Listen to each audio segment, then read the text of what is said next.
Hey guys, hey friends, welcome back to season 3, episode 2 of ReWine in the Week with Kay and Jay. How you doing, Kay?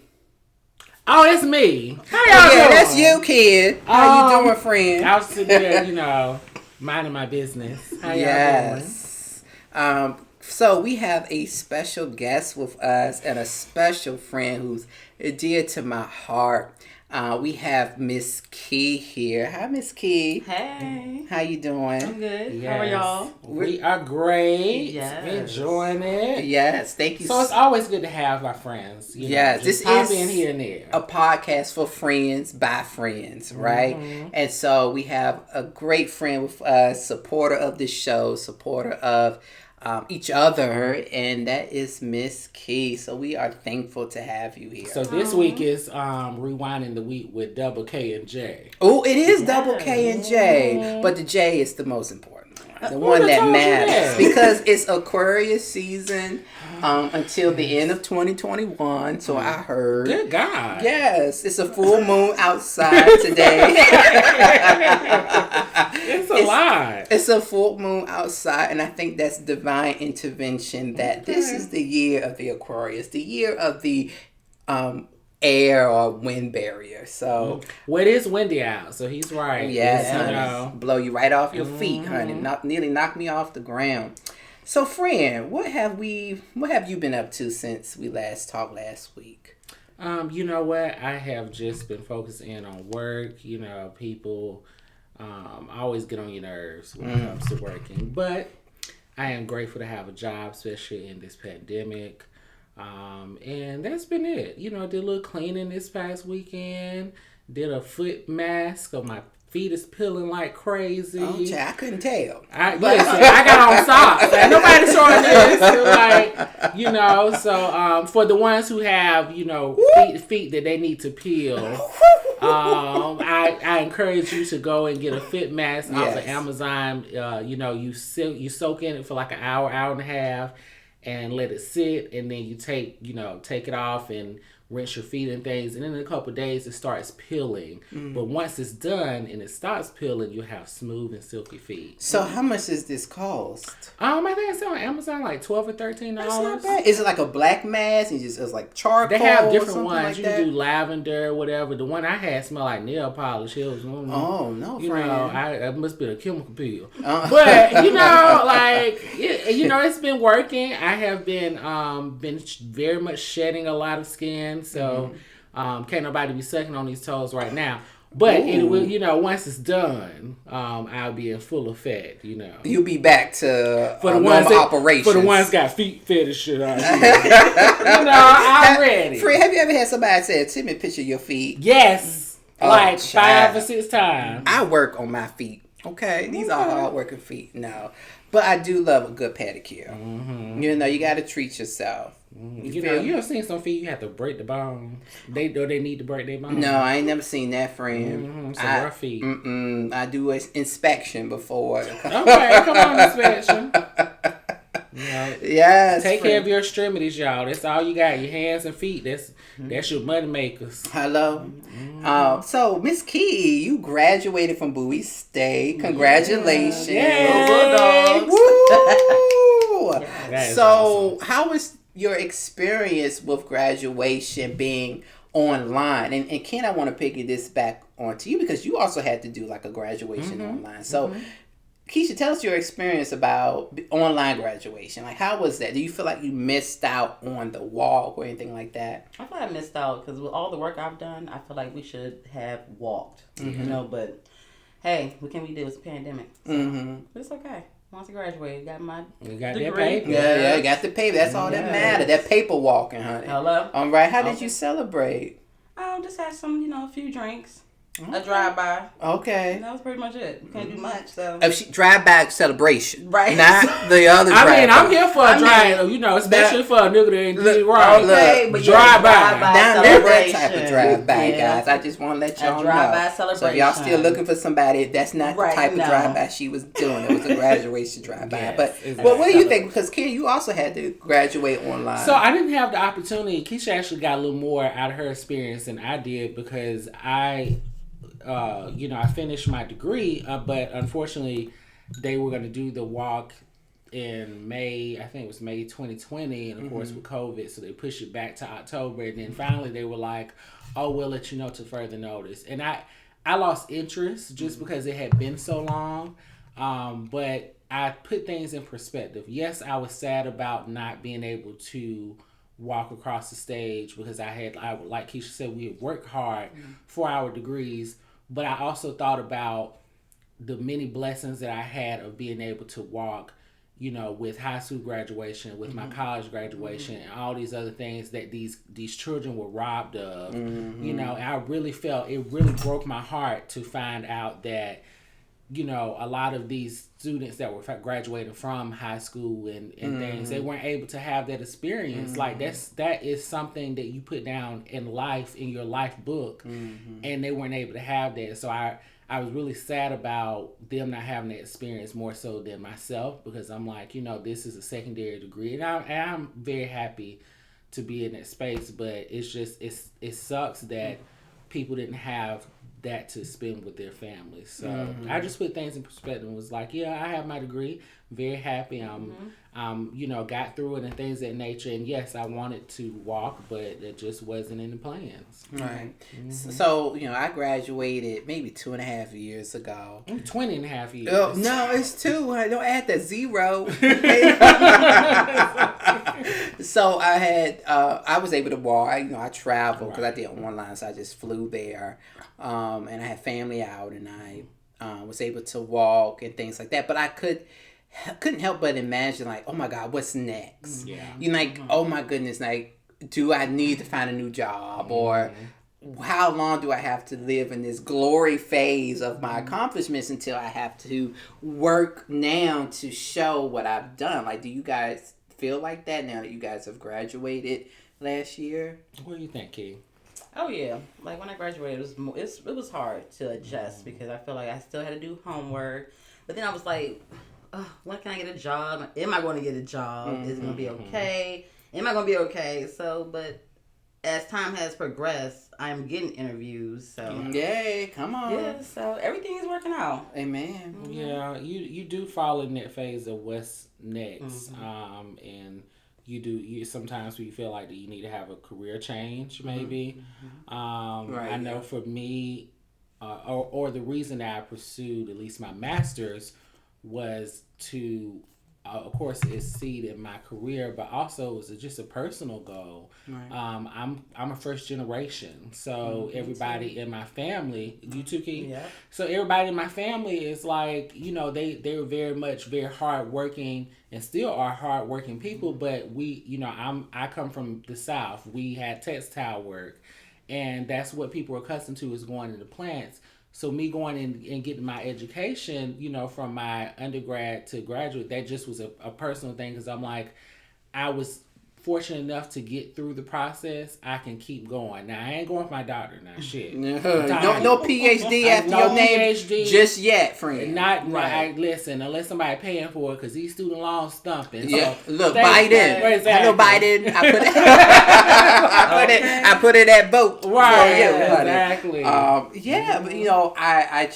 I am very happy to hear about you guys being so overjoyed with the experience. Because for me, it was like that circumstances going in your head of, now you got to do this. They're going to come after you in 3 years for that payment. You know what I'm saying? You already changed your name twice. You know what I'm saying? I can't. So it's just like, I'm very proud of both of you. I know me and Cam, we already talked about your graduation, but I wanted to just get in another perspective as well as with Miss Kee and from Bowie State and William and Mary. So very great colleges.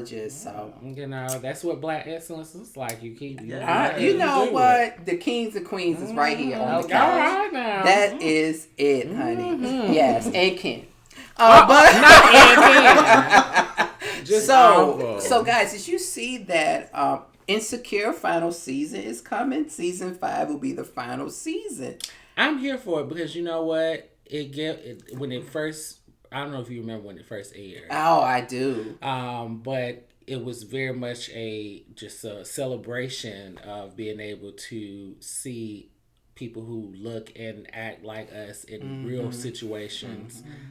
So with it coming to a final season, I'm like, I'm okay with that. Some people are like so upset, and I'm like, sometimes when you are, especially when you're on your peak, you just need to go out on your peak. Go out on a high note, like before people get tired of it, and then those main ones. But they still talking about this. She's still with him. Exactly. So I mean, just from her coming from awkward black girl to HBO and other projects like Lovebirds and other things like that, and Issa Rae Productions, and me and us all three watching Giants on her YouTube channel. Remember Giants? I mean, so I think, like you said, it's good to just go out on a high note when your fans still want more. To just go out and leave him more. I do think there can be other like spin-offs, maybe with the brother and him wiggling around, finding relationships and things like that, and her making some cameos. I don't know if you can do that with the brother here. It might be some OnlyFans shit. But you know, I think it's good to go out on a high note. So, you know, Issa Rae, you know, we tilt our hats off to you because of the work and the cultural explosion it was, and the music was amazing that they the soundtrack is everything. I still have, to this day, I have every soundtrack that came from the show, because I mean it gave an opportunity for all of the various artists that may not have people have known to shine their work. So I was here for it. I was like, okay, we got some new music. Yeah, I'm here for it. I still that's on my, some of those songs are on my playlist at the gym or walking my dog and things like that. So awesome. Now I'm the only one on this show right now that caught Grownish. Please check it out, guys. It is back. I don't know what season it is, but I was hoping we would talk about it on this show. Okay. But that's what we have next week's show for. True. I got homework, y'all. You got homework to see, and just where that came from is amazing as well. Yeah. So, you know, I'm a film, television person, so I have to throw that in. Okay. All right, guys. So thank you for that as we caught up with the week. So now it's time for our Kings and Queens segment. So I wanted to shout out a Black-owned business. It's Smitty's Barbershop in Falls Church in Northern Virginia. And my family members have gone to them for a while. I've never been except for today, so it was my first time to get a cut, because I want to make sure I know what I'm talking about and if they do a good job before I make a recommendation. And they were great. Great, like old school barbershop. Kind of remind you of the movie, just in a little bit. They're in the old school music and things like that. They were recently in the Washington Business Journal. And so I chose them for our Kings and Queens segment for today. Smitty's Barbershop in Falls Church. In the period following the Civil War, many African Americans settled in Falls Church area. Did you know that, Friend? Because you live around Falls Church. Yeah, I did know some of the history, which is you know, we'll migrate somewhere. Yeah, hello, we'll make do. We'll survive. So after the Civil War, they became growing to a third of the city's population in the early 1900s. However, due to some moving to D.C. and the increase in housing prices, only 5% of the city population is Black, friend. Currently today? Yes, currently today. Still, Smitty stands, even after being affected by COVID-19, to accommodate older customers who have pre-existing conditions, complications. The barbers have offered to empty the space to cut their hair to help protect their health. It is 100% owned by the family. The author Cassie Meek wrote about their story in the Washington Business Journal. So guys, if you're around the Northern Virginia area, Fairfax, Alexandria, even Arlington and Falls Church, if you have time, if you need a fresh cut, your barber, you know, maybe charge you $60, $70 for a haircut. It'd be like that, you know, and you can't afford that. Try pricing around and seeing if you can find a barbershop home in Smitty's in Falls Church. All right. Yes. All right, friend. You ready to pop the cork? Yes, I'm going to pop the cork, but not for a joyous occasion. It's a real sad occasion. As we were sitting here, we found out that the icon and queen, Miss Cicely Tyson, has went on to glory. She was 96 years old. Everybody who has ever seen a great black movie or show knows who this great woman is. So we celebrate her life. It's unreal, for one thing, to get to 96 and still be in your right mind. I mean, she recently was playing roles. I believe it was How to Get Away with Murder as her mother. And she was just, she's always just been a joy. And she brought, anytime she spoke, she brought strength. If you were having some sort of time or day, it's no way that you could not hear her speak and get inspired. So my heart is hurting. I really pray for her family and those who knew her. And she leaves behind a great legacy. Just to point out one of the many things that she said, but this is one that stuck out to me. She said in one of the quotes that one of the things I have always said about the man-woman relationship is that I don't want anybody to walk ahead of me, and I don't want anybody to walk behind me. I want a man who will walk along beside me. And that's how I feel about equal rights. Ooh. So I think that's important because it speaks not only to that dynamic, but the world we live in today. We fight constantly for equality and, social justice and just, all of the racial tension in the world, and just pay attention to what it is that we are doing and fighting for. And I believe that she definitely was a woman of courage and strength, and she inspired many people. So we definitely will miss her, but she left a long catalog.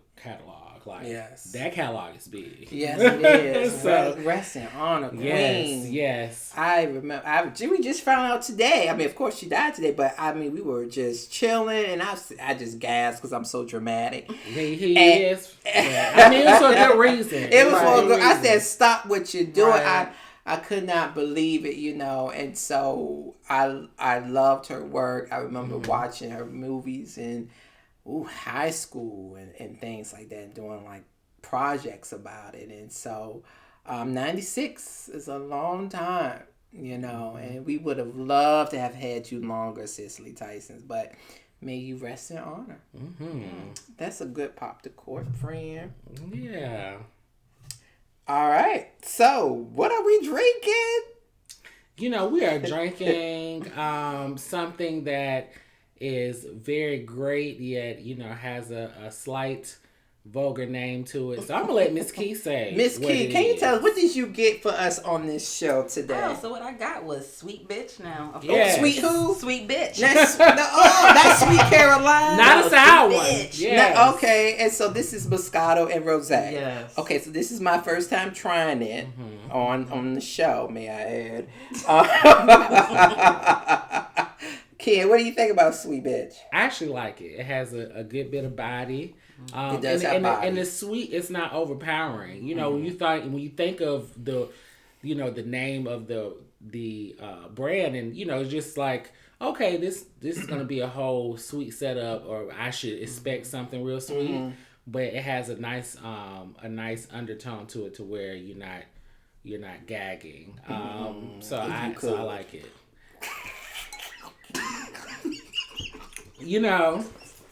I'm gonna let you have that. Hopefully our listeners didn't know what happened there. But yes. I have I like it. It's fruity and it's really good. I had the bubbly one you said? I don't remember, but I remember you bringing some kind of wine. So all right. I mean, this a bop. I'm here for it. All right. So this is Sweet Bitch. Thank you. It's 12.5% alcohol. Okay, so it knock you off your ass. Yeah, Right. so make sure you eating. Right. Make sure you eat it with it. Very true. All right, so it's time for grab your glasses. Okay, well, we have our Come on, glasses. let's and it's a good time to toast. Toast. Yeah. Yes. So today's topic, I wanted to talk about ground rules in a relationship that you may have. Okay. When it comes to dating, right? So far as with me, for example, one of my ground rules is maybe, as I think we talked about just a little bit, is in a relationship waiting maybe 90 days before intimacy. Okay. Keep Miss Kee just looking. And like maybe waiting 90 days for intimacy, of sexual soul size and things like that, just to make sure that's the right person. That comes just to make sure, because when you're having this intimacy, you're having body connections, you have soul ties and other things. So you just want to make sure it's the right fit. So that's one of my ground rules of 90 days. And some people want to try it before they buy it or whatever, and I understand that. But for me, I take it as a whole for my body being like a temple. And that's just for me. And then another ground rule that I would say is not going to bed angry or upset. Now, we may still have a disagreement. You may see it your way or this way, but we're not going to fuss each other out and let, quote, the sun go down on our wrath. Now, sometimes. Okay, Scorpio, go ahead. Sometimes you do want to go to bed angry. Why? Because angry sex is in the morning. And really? That is well, after I brush my teeth, which is a ground rule, I have to brush before I have that.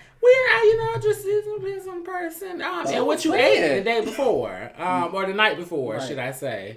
But, I agree with you, friend. Typically, you should iron out your differences and air everything out before you go to bed. But if you don't get to that point, I am going to be right there in the morning, and we should be able to have at least 30 minutes to iron it out in the bedroom with handcuffs.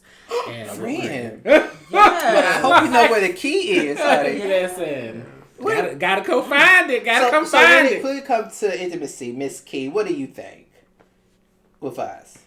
You think 90-day rule is good, or? I mean, it is. It depends on the person, because honestly, if you get them 90 days, can they wait that long? But who say they're the right one? They can be trying to be complete assholes after. You don't. Who you telling? I mean, well, I typically think after 3 months you can really see who somebody is. I mean, but people can play their role just to get what they want. So you don't know. I forgot to mention Miss Kee is a Capricorn. Yes, I am. Through and through. But go ahead. But yeah, so you just don't know. But sure. But you can't read a person. You can tell somebody bullshitting you. My French. It's okay. It's edited. Or they really about you. You can kind of feel. You can pick up on the vibe. You know. Okay. But I agree. The 90-day rule. Mine would be. You're not meeting my family, no friends. Right. It'd be just to me. And if I do give it up to you, that's our business. Yes. We're grown. Yeah. That's true. Okay. So do you think? What do you feel about being friends before you date? Ooh. I think that can work. Okay. It can work, but then once again, it can change a relationship because people get weird afterwards. I don't. Who they really are. You seeing somebody for their true colors. I don't date friends. It's hard. But some people say that's kind of like the best way to start. And obviously, I have no luck because I'm still single and I'm almost 32, and I'm just can't. Oh, I'm sorry. Right. I don't know. Dating, because I will value the friendship more than if the relationship goes sour.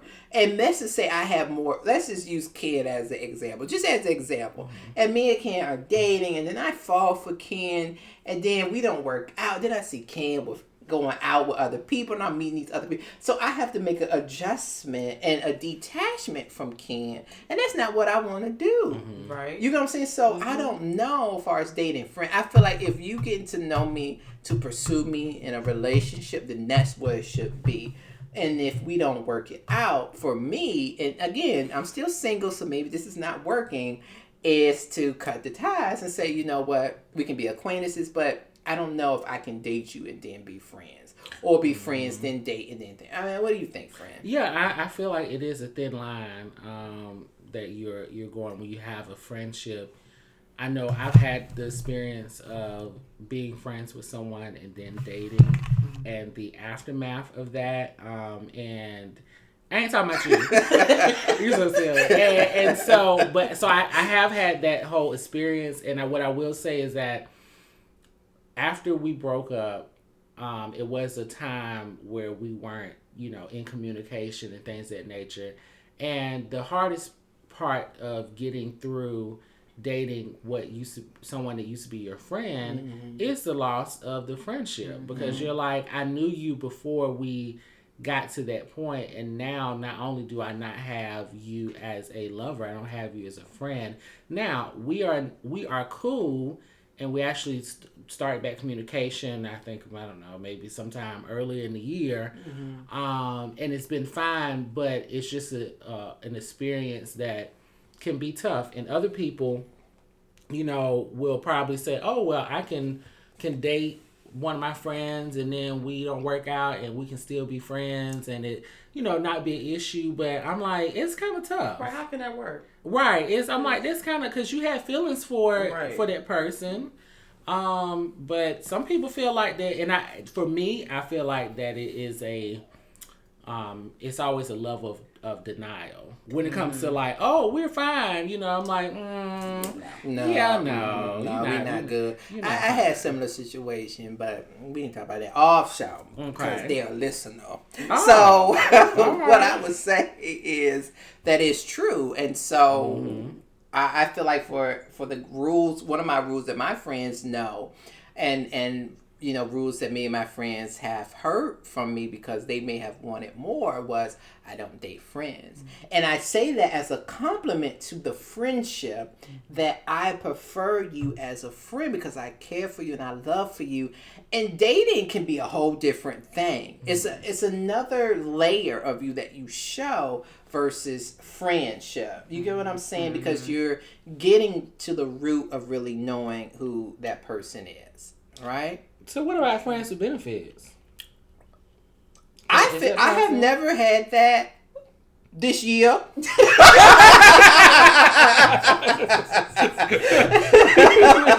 No, not this year. Right.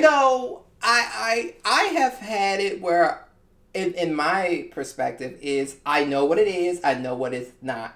And for me, I'm not the type to pursue anybody anyway. So if they would want, it would have to be them to say, Jamal, I want more. And I will probably say, okay, but it's not going to be me, because in my mind, it is what it is. But I know that comes with that layer of somebody maybe catching the feelings, unless you scissor and it's the weekend. Well, even SZA caught the feelings. Don't think she did. Right.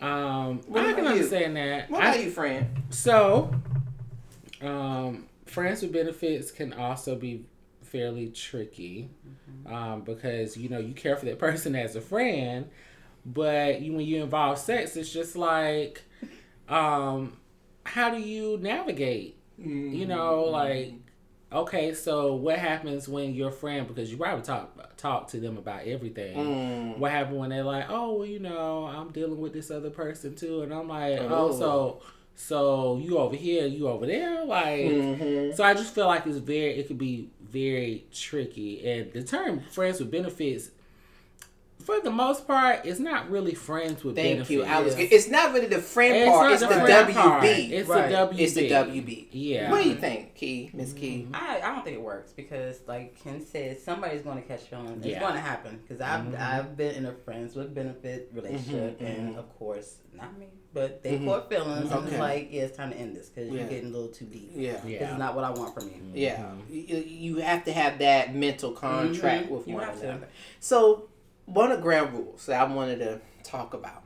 So if you get in a relationship, if an open relationship is introduced by your partner, Ken, what is your reaction? So I'll role play as your partner. Here, Ken. I trust me. We don't need no role play. I'm telling you how it goes.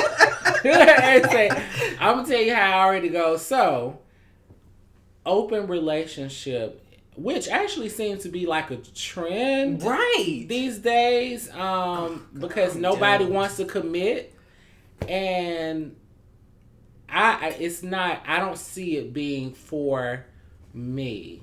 Reason being is because I know who I am. Mm-hmm. I know that, it is a jealous streak in there. Mm-hmm. And me being in an open relationship, to know that my significant other is, sexually involved with other people, and then they can tell you all day, or you can tell yourself all day that, oh, well, it's just sex. It is so hard to separate the two. Mm-hmm. Like, people are like, oh, well, if you just like sex, then you don't have to, feelings don't have to get involved in X, Y, and Z. I'm like, it's hard if you're dealing with that same person for quite some time. And at the end of the day, you have those questions of, why am I not enough? Why is it that you need to step out of the relationship to attain more? You need more excitement. So I don't think it's necessarily a bad thing, but you have to be in a right mindset, or you have to, you both have to agree that it could work. I just don't see it working for myself. I feel like that I should be the only one to sit on it. Right. Yes. I think MS Kee. So they would you offer that, or what would it be if the scenario came to you from a woman perspective? As you twinkle your eyes, what would be your answer? Bye. You can go. Because if I'm not doing it. Okay. I want commitment. I want you to be mine. I'm not going to share you with Tom, Dick, Harry, whoever. I'm not doing it. Mm-hmm. Not doing it. Because I'm going to be slashing somebody's tires. Ooh. I'm going to be fighting a chick. I'm going to be in the bushes somewhere. Yeah, I'm that kind of person. MS Kee. What? Mm-hmm. This is a PG-13 show. I'm sorry. You playing with what's mine. Right. That's what's mine. And no. For me, I totally agree with you guys. Because like you said, why am I not enough? Mm-hmm. That jealous streak, that, some people will, let's play together, that I gotta, and then they have their rules, no kissing, no blah, blah, blah, blah. For me, this is what I would say. And I want you guys to hear me when I say this. So if my partner would have said, Jamal, or my husband, whatever, let's spice it up a little bit. Let's have an open relationship. I would say, okay. I would say yes. And then I'll leave the next day because I would leave. Because that's a no. Because then it goes to what we say. I would say, oh, yeah. I've never had this argument. I said, okay. Right. Yeah, I see his colors. Oh, yes, that's totally fine. Let's go ahead and let's do it. Look for me, I'll be gone. Mm-hmm. Look for me, I'll be gone. You go ahead and you do it. Because for me, I spent too many years, too many times working hard to get to where I am.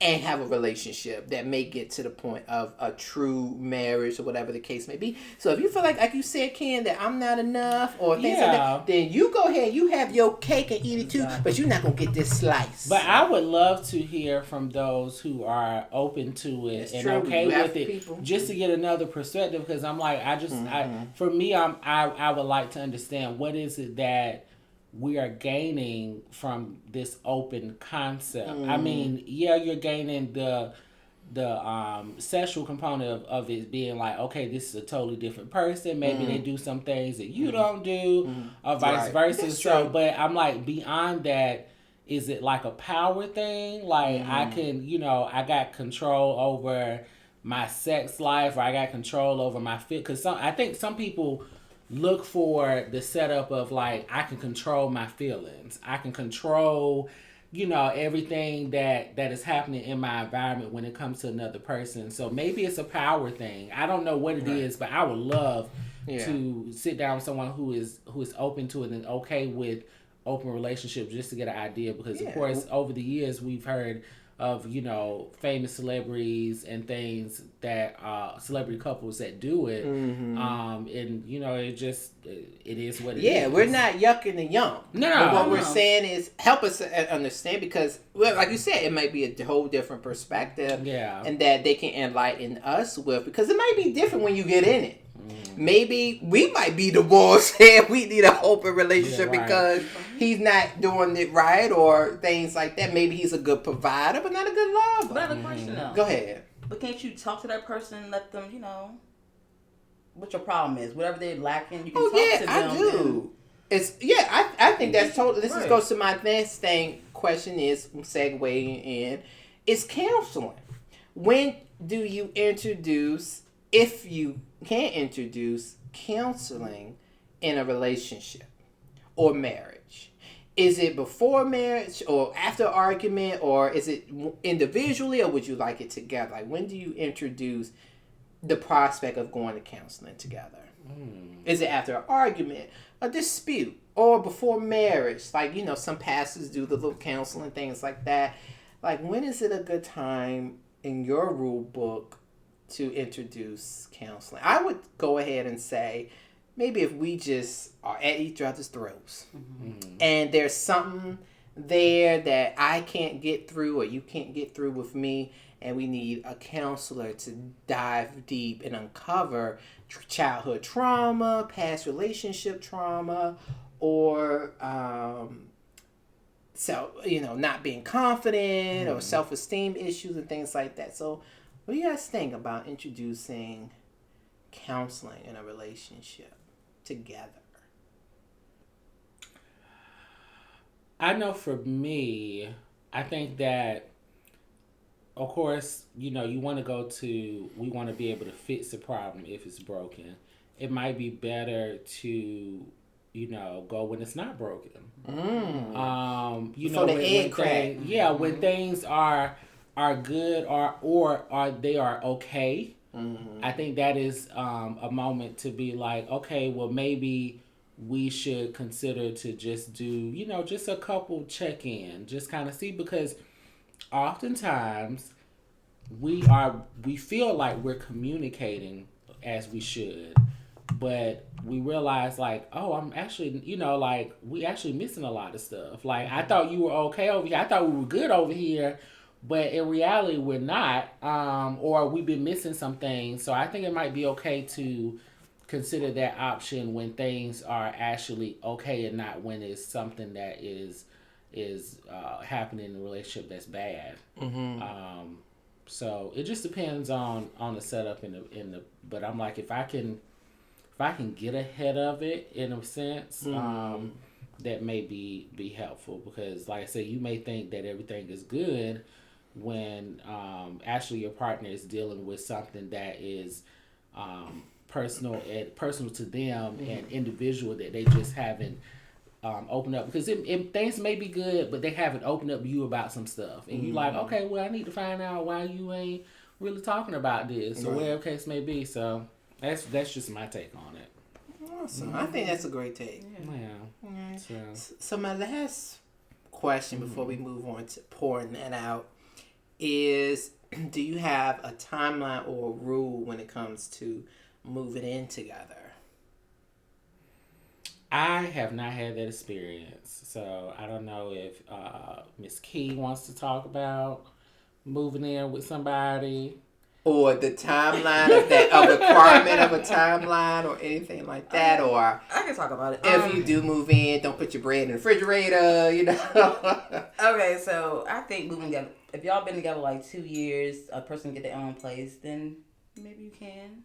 But no sooner than 2 years. Wow. But then again, that's like them saying, why would you buy the milk for free and you got the cow? Why would you buy the milk, you got the cow? Look, our listeners probably like, honey, they all three single dollars.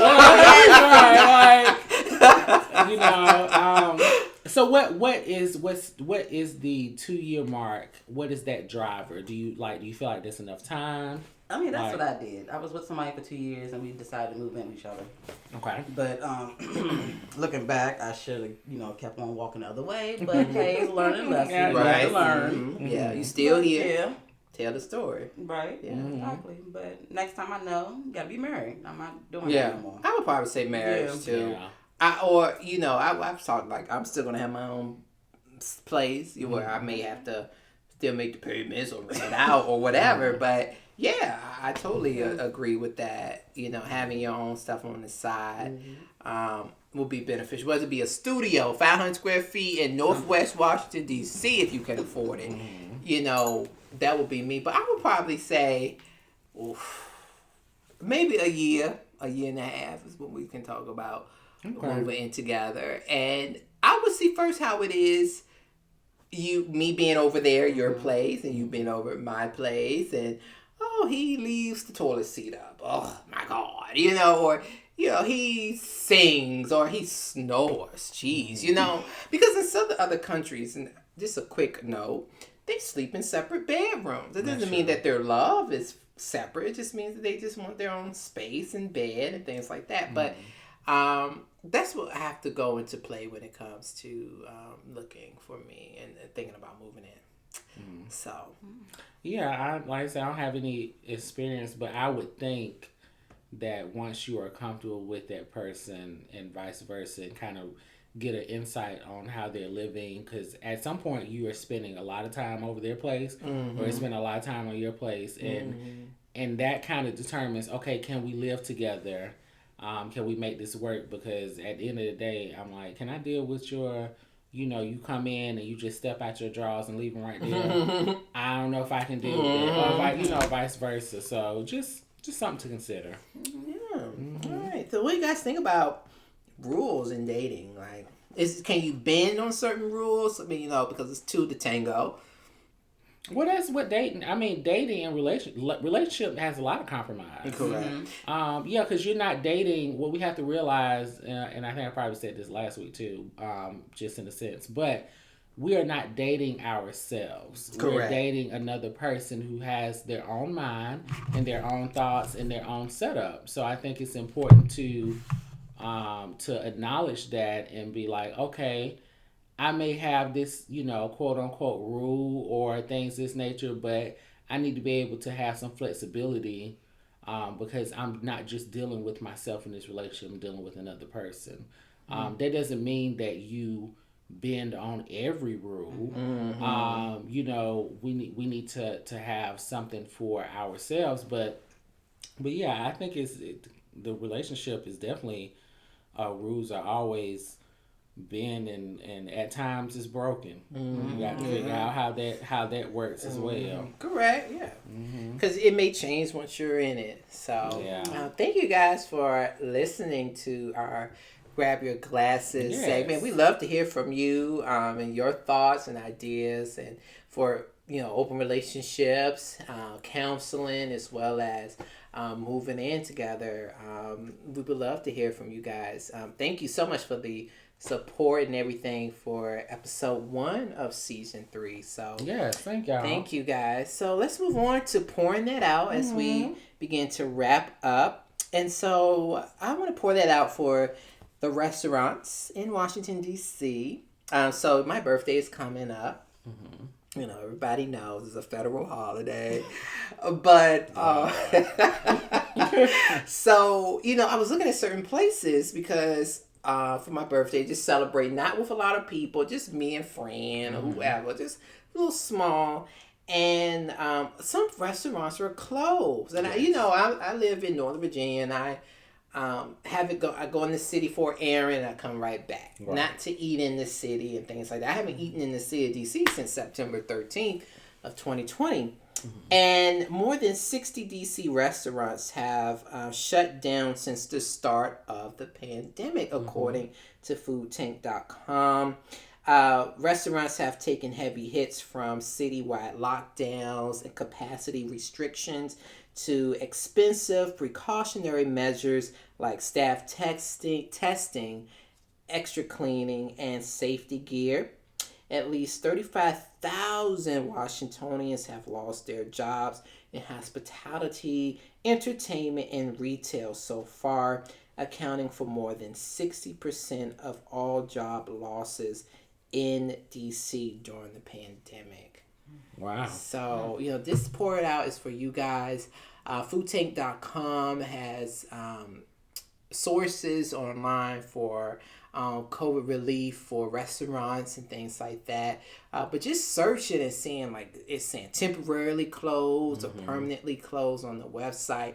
But it's like, wow, you know, like, this is something in the nation's capital. So my pour out goes to those 60 restaurants and the 35,000 Washingtonians who are still looking for a light at the end of the tunnel. So that's for them. All right. And I like to end with a motivational quote. So I have to do this for my girl, Oprah Winfrey, who is a fellow Aquarius, and her birthday is tomorrow on the 29th. But you guys will hear our show on January 30th. She said, be thankful for what you have. You'll end up having more. If you concentrate on what you don't have, you will never have enough. She also says, think like a queen. A queen is not afraid to fail. Failure is another stepping stone to greatness, to turn your wounds into wisdom. So this is a motivational quote from Oprah Winfrey. Happy birthday, Oprah Winfrey, and thank you for your quote. Yes. All right. Guys, don't forget to follow us on Apple Podcasts, Spotify, as well as YouTube, and JamalSGordon.com. Feel free to email us at rewinewithus@gmail.com. Can you do me the honor and play us out? Yeah, and real quick, as always, wash your hands. Yes. Wear your mask. Be careful around your family and your friends. And maybe you want to lower the price on your OnlyFans subscriptions. All right. Y'all have a great one. Yes, and look, and thank you, Miss Kee. Miss Kee, anything you have to say? Thank you so much for being a part of our show. Having me. You got to have me on again. Of course. It definitely would not be Riding the Week without you, Miss Kee. You guys, thank you and take care. Thank Friend, y'all. play us out. All right.